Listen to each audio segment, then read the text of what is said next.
Next question. Senator Vance, Yeah. thank you for taking our question. This is Kelly Kendall from WXII. You just called North Carolina a second home to you, but you also said that you want to leave the situation between voters and Mark Robinson. So I just want to give you one more chance here. Will you continue to support Mark Robinson in this campaign? Look, I'll continue to support the people of North Carolina. That's what my job is as their next vice president. It's not to tell them.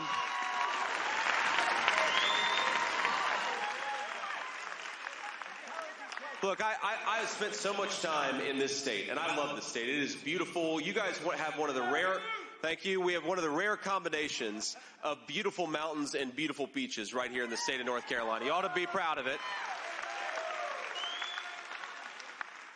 I joke with my wife that Ohio also has mountains and beaches, and she says, well, the hills of southeastern Ohio don't count, and Lake Erie doesn't count as a beach. So you guys kind of have us beat on the beachfront. But look, the people of North Carolina, when I'm here, and this is the second event I've done today, you know what I hear about? I hear about concerns regarding inflation. I hear about affordability. I hear from young people who want to be able to afford a home and worried they're never going to be able to. I hear heartbreaking stories from people who say, you know, my parents, they got married and they worked and they were able to afford a home to raise a family in, and I'm worried that's never going to be true for me and my children. Those are the people whose problems I am focused on, not a sex scandal, and not something that I think is fundamentally, the voters of North Carolina are focused on the right issues, and that's what our campaign is going to focus on too.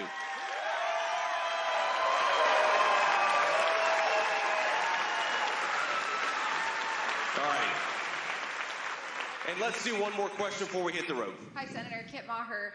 I just want to clear up, does a Trump campaign still endorse Mark Robinson? And number two,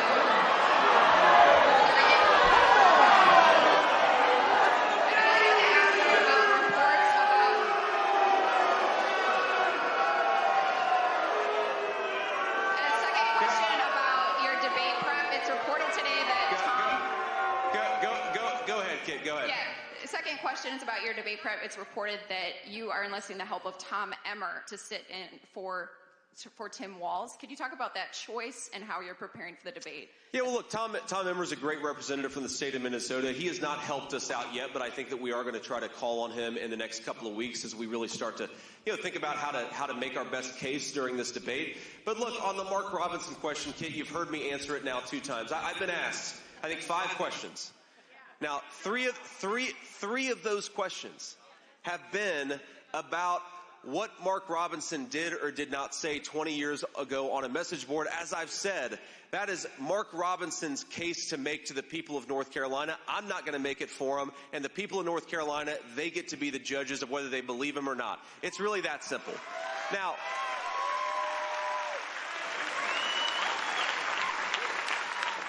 but I really cannot believe that the American media is so much more focused on this than on the struggles of their fellow citizens. What happened?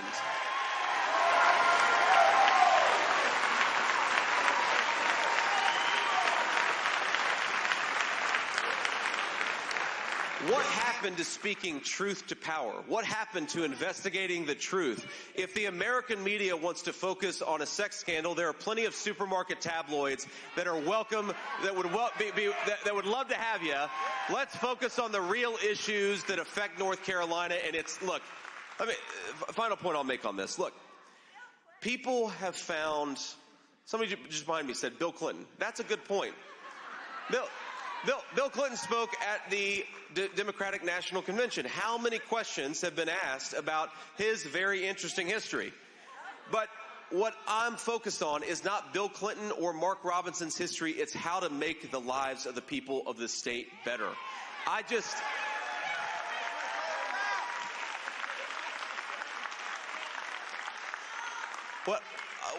One thing I wish that I could do for every single person in this room, even the journalists, is I wish that I could take you on our campaign plane and give you the perspective that I've gotten of this country in the past 7 weeks.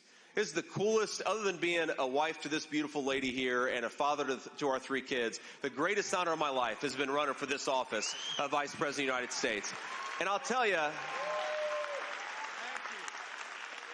you, you see this country through an incredible perspective when you run to be its next vice president. I mean, from the beautiful deserts of Arizona to the mountains of Western North Carolina, I believe that we have the most beautiful country in the world, and we ought to be proud of it. I believe we've got natural resources that the Chinese and the Russians would literally kill for. We have an incredible, bountiful land in addition to having the most beautiful country in the world. And I believe we've got the best people and the best workers anywhere on the face of the earth. The only thing that is broken about this country is the failed leadership of Kamala Harris. Let's fire her and send Donald Trump to the White House, and let's do it together. God bless you guys. Thank you all for having me.